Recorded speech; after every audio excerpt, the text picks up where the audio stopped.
Okey, Assalamualaikum, salam sejahtera. Kita jumpa lagi dalam channel Zulkifli Haji Ali, sedikit perkongsian mengenai ternakan yang kita lakukan, lobster dan DIY ataupun sebagai maintenance lah yang boleh kita lakukan dalam kolam kita yang serba kecil macam ni. Okey, untuk ruang yang serba kecil ni saya boleh kategorikan sebagai ternakan yang syok-syok sendiri saja. Tapi kalau kata kita gunakan sepenuhnya, apa ruang saja yang kita ada, kita akan dapat juga banyak manfaat dia. Okey, untuk saya boleh update sedikit lah daripada jualan untuk anak-anak benih ikan tilapia saya ni. Korang boleh tengok dalam Facebook saya ada juga saya buat jualan. Di dalam Facebook saya tu ada dua jenis kategori saiz ikan lah, saiz yang 1 inci dan 2 inci. Untuk saiz yang 1 inci saya jual dengan harga 40 sen. Saiz yang 2 inci itu berharga dengan 50 sen. Ada banyak di dalam kolam ni.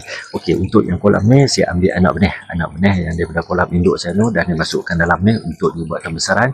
Dan apabila mencapai satu saiz yang boleh dibuat jualan, saya akan upload dalam Facebook saya, Tilapia Mini Farm. Okay, korang boleh tengok lah dalam tu ada juga lah aktiviti-aktiviti ataupun apa saja daripada ternakan saya ni, saya upload juga di dalam Facebook saya, Tilapia Mini Farm. Okay, untuk video kali ni saya nak kongsikan sedikit. Ada juga yang bertanya saya berapa banyak jenis kategori ternakan yang di dalam negara kita ni untuk dibuat ternakan ni, terutama sekali pada ikan air tawar lah.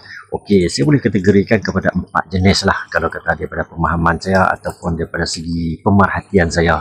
Mungkin korang ada juga lain daripada pendapat saya ni, korang boleh tulis dekat komen dekat bawah tu.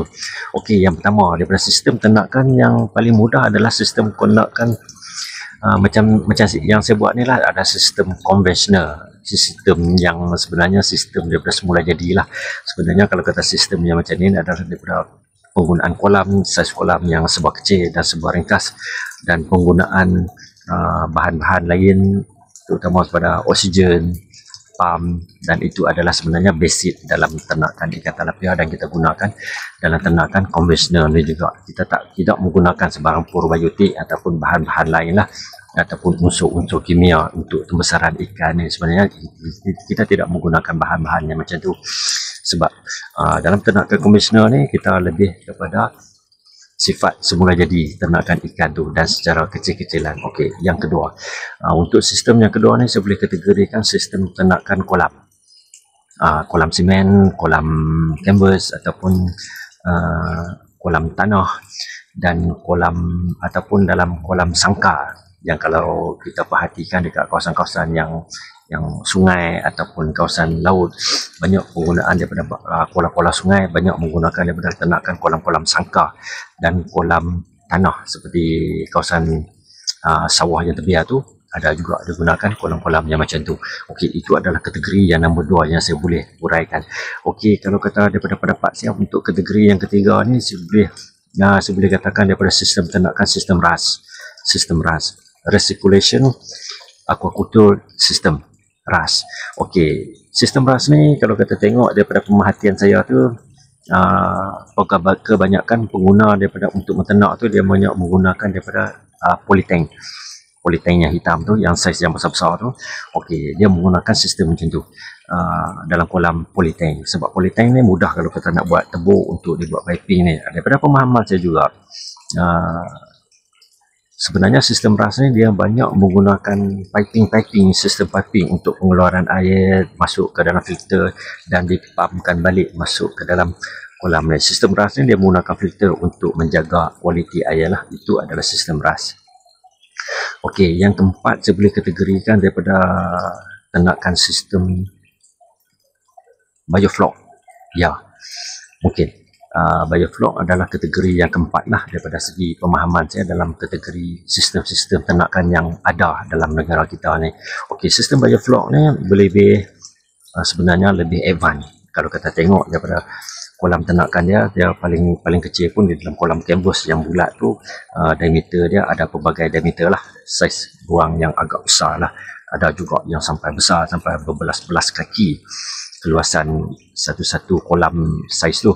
Okey, kalau kita tengok daripada penggunaan biofloc ni, sebenarnya dia tidak ada filter